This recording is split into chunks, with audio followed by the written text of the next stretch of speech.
Bonjour à toutes, bonjour à tous. Alors le périmètre du groupe SNCF est relativement vaste, et j'en reparlerai un petit peu après. C'est d'abord les SA ferroviaires qu'on connaît tous très bien en France. Donc c'est ce qui fait que des trains circulent chaque jour. Mais c'est aussi deux très grandes filiales que sont Keolis et Geodis.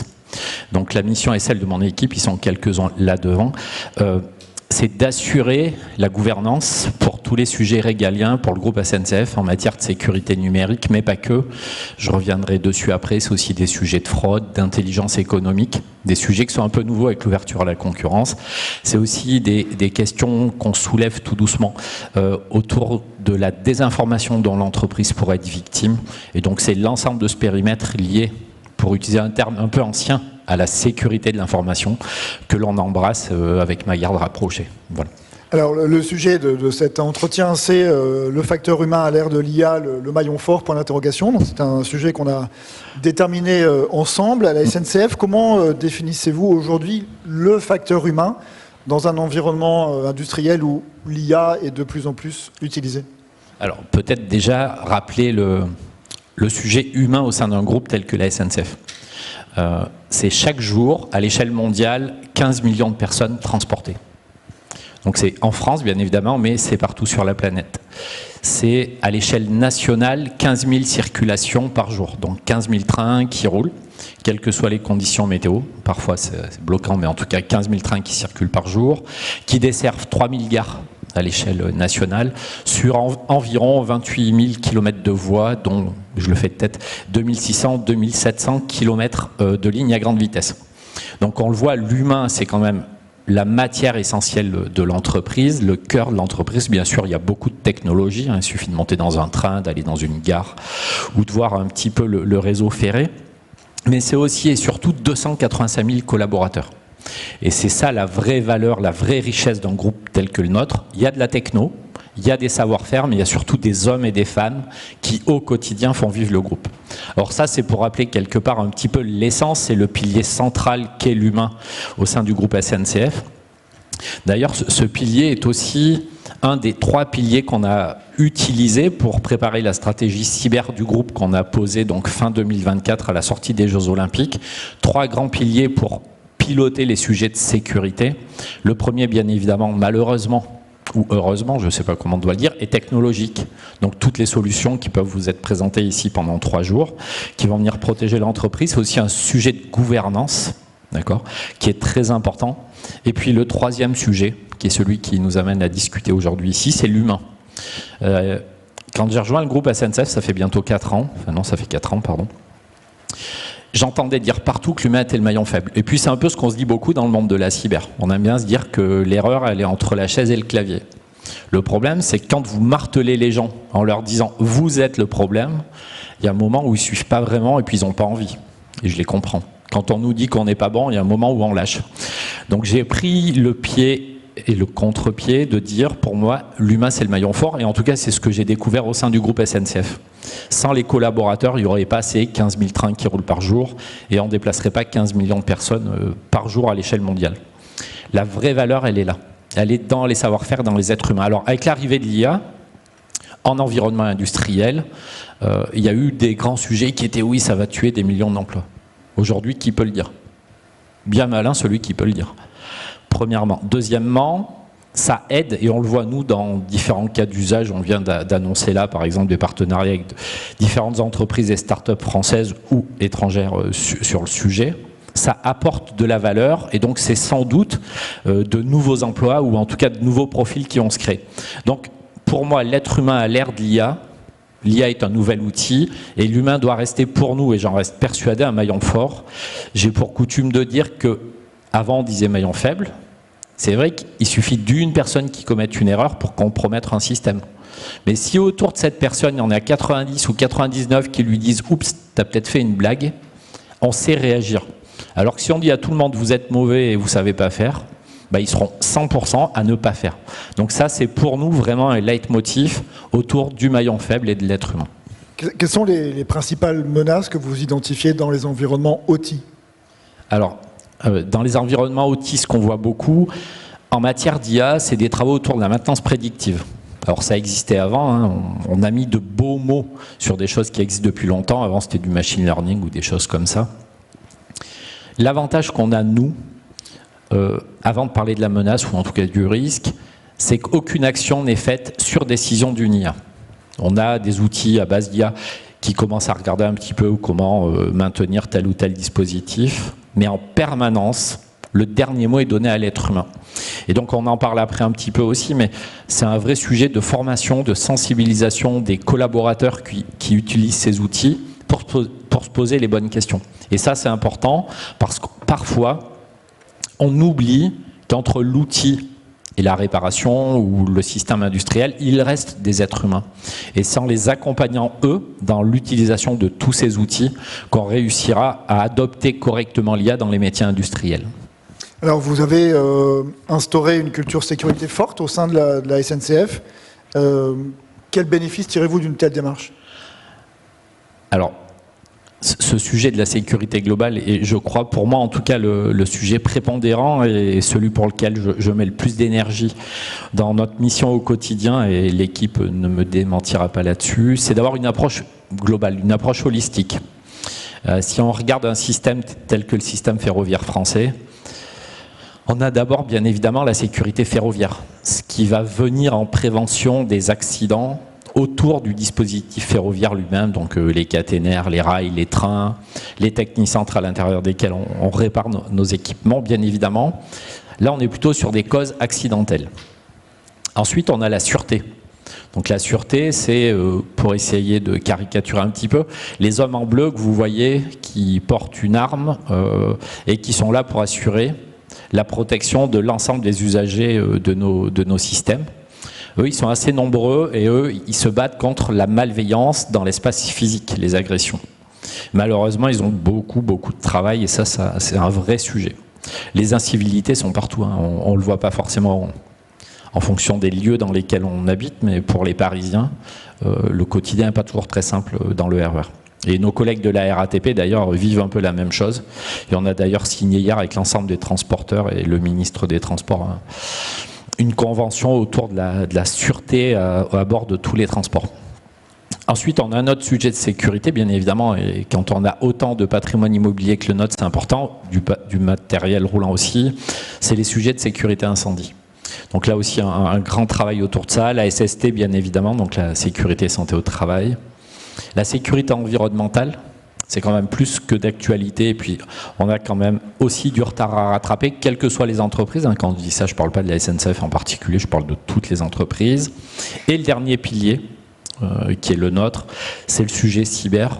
Je le disais tout à l'heure, vraiment orienté sécurité de l'information.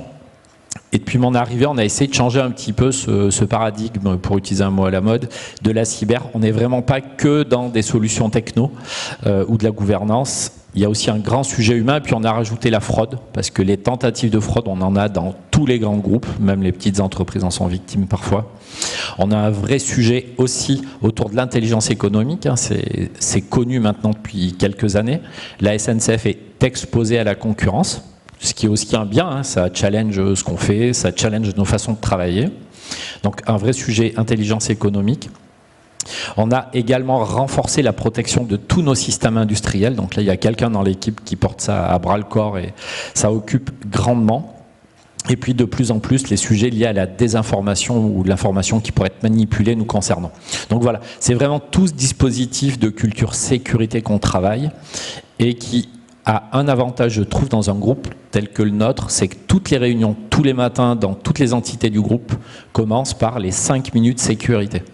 Donc ça peut être des sujets qui sont soit cyber, soit incendie, soit sécurité ferroviaire, soit sûreté, mais toutes les réunions, en tout cas d'un point de vue opérationnel, commencent toutes par les 5 minutes sécurité. Donc c'est un vrai marqueur, et je trouve que moi, qui garde encore et qui essaie de garder un regard extérieur sur l'entreprise, la sécurité c'est dans l'ADN de tous les cheminots, et ça c'est vraiment bien pour pousser nos sujets.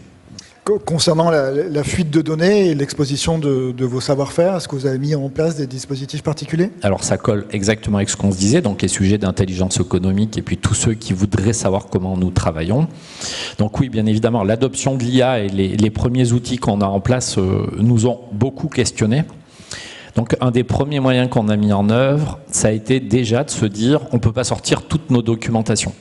Un groupe tel que la SNCF, je l'ai oublié, mais c'est en plusieurs dizaines de milliers de docs, que ce soit des référentiels ou des guides que nous utilisons. Donc on a mis en place notre propre moteur d'IA. Donc c'est une IA générative, on utilise des LLM du commerce, on n'a rien réinventé.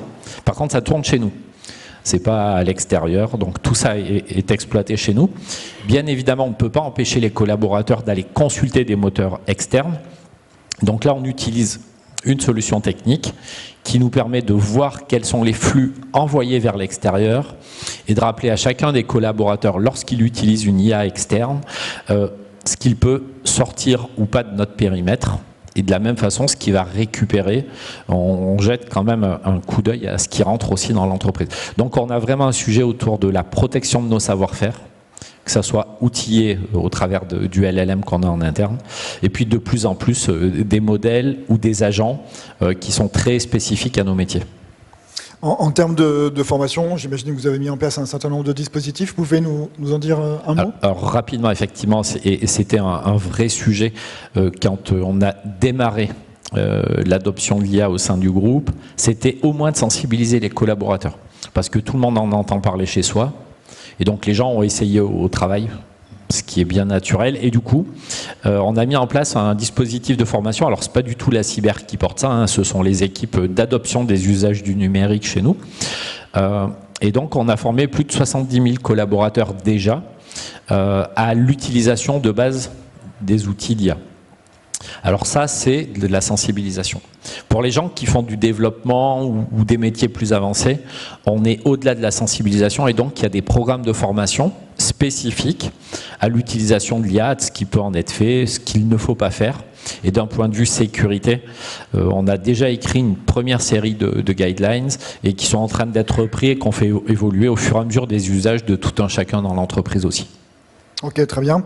Donc oui, vous aviez parlé spécifiquement de ce que vous aviez mis en place pour les profils développeurs, ce qui est une population quand même... Ouais, c'est ça, voilà. Donc c'est ce que je disais précédemment. Ouais. Mais là, on est plutôt dans de la formation. Et puis c'est vrai qu'on le voit aujourd'hui, quel que soit l'outil que vous utilisez, hein, je pourrais citer plein de grands noms, mais peu importe, ça vous génère du code, comme auparavant, on faisait une simple recherche sur Internet. Et donc ce code généré, on n'a pas vraiment d'assurance sur la qualité. Même si on entend dire par de grands éditeurs là, que les prochaines versions seront cybersécurisées et focus cyber. On ne sait pas ce que ça veut dire. Hein. Est-ce que c'est du côté offensif? Est-ce que c'est du côté défensif?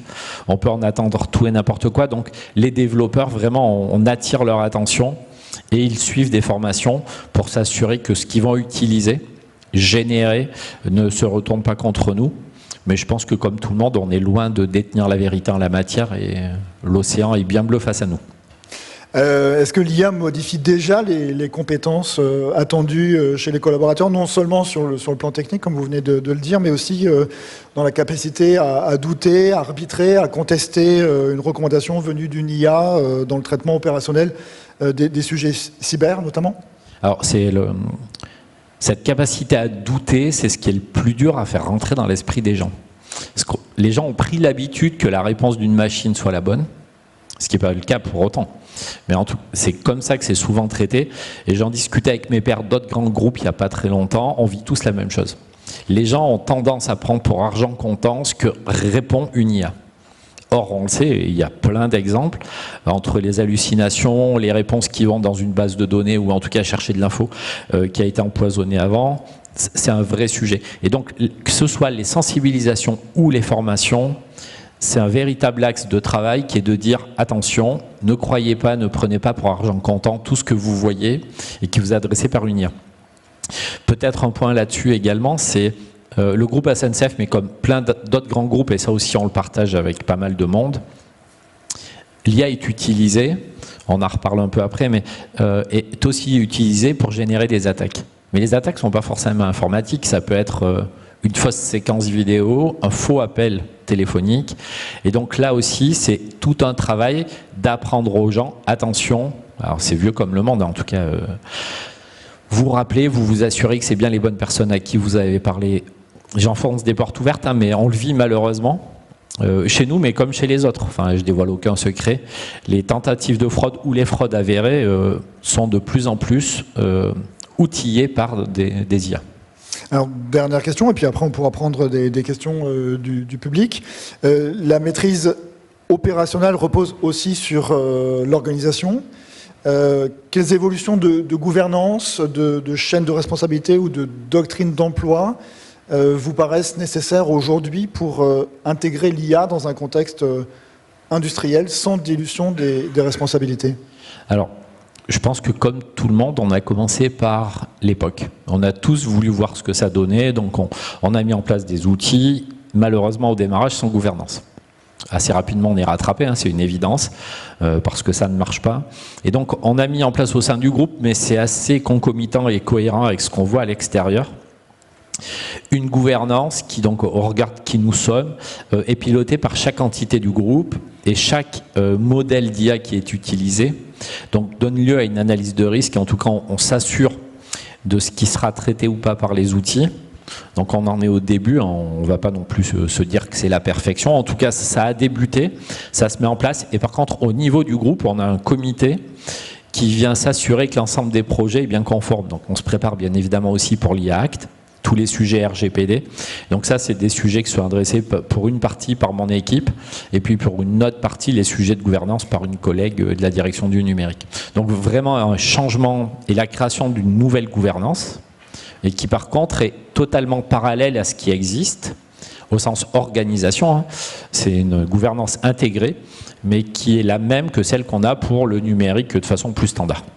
Donc en conclusion, le facteur humain à l'ère de l'IA, réellement le maillon fort? Alors, il y aura toujours des maillons faibles, on ne va pas se le cacher. J'ai ce côté optimiste qui me laisse croire qu'une entreprise telle que la nôtre, sa force, ce sont les cheminots, et sans eux, ça ne tournerait pas. Donc si nous savons les accompagner, je reste persuadé que le cheminot sera le maillon fort de tout ça, et que c'est aussi lié à ce que nous ferons et nous leur fournirons pour adapter ce virage de l'IA. Allez, on va voir si on a des questions dans la salle. N'hésitez pas, c'est le moment ou jamais. La première question est toujours la plus difficile.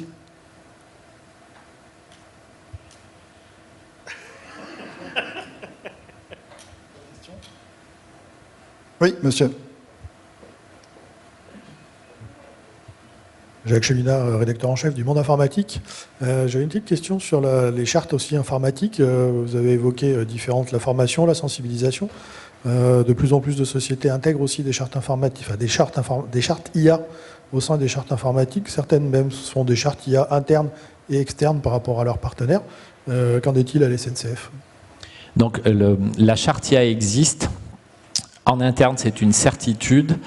À l'égard de nos partenaires, je me méprendrai en vous répondant, étant donné que ce n'est pas totalement sous mon contrôle. Lié aux fonctions de sécurité, ça je sais répondre. Et je vous dirai une bêtise pour être précis, vers les partenaires. En interne, elle existe et c'est mon équipe qui a rédigé toute la partie sécurité avec une entité cyber-opérationnelle du groupe. Vers nos partenaires, j'ai peur de vous répondre à côté de la plaque. En tout cas, toutes les IA chez nos partenaires ne sont pas autorisées lorsqu'ils travaillent pour nous. Ça, c'est sûr. Alors, est-ce qu'il y a d'autres questions? Jean-Christophe, vous vouliez rajouter quelque chose, non? Je pense qu'on avait, par rapport à ce qu'on s'était dit, plutôt bien fait le point. Vraiment, parce que le FIC, c'est quand même le moment où on vient acheter beaucoup de solutions. Oui. Et je sais que je vais me rabâcher s'il y en a qui me connaissent dans la salle, et c'est le cas. La solution, elle est bien. Vous pouvez avoir la meilleure solution du monde, mais si les humains qui s'en servent, et d'ailleurs que ça soit dans un SOC, un CERT, peu importe où, en tout cas sur les lignes de défense, le meilleur outil du monde ne fonctionnera pas si vos personnels, vos collaborateurs ne sont pas au goût du jour, ne sont pas sensibilisés, formés. Donc l'IA est une révolution, ou en tout cas une évolution technologique que l'on vit tous, et je ne dirais pas subit, que l'on vit tous, et on doit l'accompagner. Et donc je reste persuadé, et c'était le cas avant venant de l'industrie, si on n'accompagne pas les gens, on est sûr de ne pas y arriver. Donc oui, l'être humain reste le maillon fort, et du coup quand on choisit des solutions, ici ou des partenaires avec lesquels travailler, je pense que cette dimension humaine, elle est importante. On le voit, quelle que soit l'entreprise, et là pareil, je ne parle pas de la SNCF, quand vous avez un centre de service ou un centre de compétences, si les collaborateurs changent tout le temps, il n'y a pas de valeur construite, on n'a pas ces apprentissages qui font la force de nos grands groupes, ou en tout cas même de TI ou de PME, et ce savoir va se dissiper. Donc on a beau se dire que l'IA va venir renforcer tout ça, mais ça peut aussi creuser un écart entre les savoirs acquis et puis les savoirs à venir. Et donc là, moi, je pense vraiment que le seul moyen d'y parvenir, c'est que l'humain soit le trait d'union entre tout ça. Et il y a un enjeu de fidélisation finalement des collaborateurs pour éviter un turnover trop élevé. Alors ça, à la SNCF, j'avoue qu'on n'a pas trop le cas. C'est réellement un avantage parce que le savoir de l'entreprise, le savoir-faire de l'entreprise repose aussi par cette transmission qui existe. Et quand on le voit de l'extérieur, alors parfois on peut râler, bien évidemment, c'est comme tout, hein. Parfois en retard, parfois très à l'heure, hein. Le pourcentage de train à l'heure est quand même très très élevé. Pour autant, le savoir-faire est vraiment quelque chose de capital dans un groupe comme le nôtre. Après, si je regarde un peu mes vies passées, fidéliser les collaborateurs, c'est toujours un sujet. Parce qu'on est toujours mieux payé ailleurs. Enfin, les anciens disaient l'herbe est toujours plus verte ailleurs. J'en suis à mon 3e grand groupe. Je ne sais pas si l'herbe est plus verte ailleurs. En tout cas, à chaque fois, on apprend des choses nouvelles. Et si l'IA est un moyen de fidéliser les gens, tant mieux. J'y crois pas. Je crois que le moyen de fidéliser les gens, c'est l'humain, justement. C'est l'environnement dans lequel on travaille, les gens avec lesquels on travaille. Et en tout cas, moi, mes 2 dernières expériences professionnelles, celle actuelle et celle d'avant, m'ont bien permis de comprendre que ce qui fait qu'on se sent bien dans un projet, c'est l'humain. Je voulais revenir à ce que vous avez dit tout à l'heure. Parfois, les collaborateurs sont tentés d'utiliser un ChatGPT ou autre qui n'est pas dans les outils autorisés. Comment vous amenez la communication pour sensibiliser, pour faire comprendre aux collaborateurs qu'il y a un système qui l'accompagne dans cet usage ? Alors ça, c'est toujours tout un sujet parce que c'est lié aussi à la communication. Et dans un groupe comme le nôtre qui est très industriel, vous avez des gens qui sont au quotidien en charge de l'entretien des voies, des trains, peu importe, des profils très opérationnels et qui entendent parler d'IA comme tout le monde, qui donc veulent essayer. Et donc, eux, pour les toucher, il y a qu'un moyen, c'est une vague de communication massive. Puis après, il y a des gens qui sont plutôt en mission d'encadrement ou plus dans le monde déjà du numérique, donc eux, c'est plus facile de les toucher. Mais dans tous les cas, il y a eu une grande campagne de com adressée à tout le monde pour dire, ben voilà, l'IA va changer un tas de façons de travailler, va changer nos usages. Donc on a beaucoup communiqué. Cette campagne de sensibilisation dont je parle, pour laquelle on a touché 70 000 collaborateurs, et c'est ce qui est bien, je trouve, c'est autant des agents très opérationnels qui sont au quotidien à s'assurer que les trains circulent en temps et en heure et arrivent à destination, mais c'est aussi des cadres dirigeants. Donc c'est vraiment tout un panel qui a été touché. Et puis, pour vraiment s'assurer qu'on ne laisse pas trop sortir... Si je dis qu'on ne laisse pas de sortir de données sensibles, je mens, parce que je suis incapable de vous le dire, très honnêtement. Tout ça est tellement complexe. Pour autant, on utilise des solutions technologiques qui nous permettent vraiment d'analyser ce qui est envoyé vers les moteurs d'IA et de s'assurer là, dans ce cadre-là, on ne laisse pas de sortir de données sensibles et on utilise une solution qui génère des pop-up pour dire aux collaborateurs, attention, ce que vous êtes en train de transférer semble contenir des données sensibles, donc ça bloque, ça peut bloquer, ou en tout cas annoncer que les données qui sont envoyées ne sont pas les bonnes. C'est un message qui sensibilise ou c'est une interdiction ? Alors il y a les deux, c'est lié à l'outil en fait. Il y a une partie qui bloque, et puis il y a une partie qui sensibilise pour dire attention à ce que vous faites. Et là aussi je pense que c'est une vertu de l'entreprise. L'interdiction existe bien évidemment, comme partout.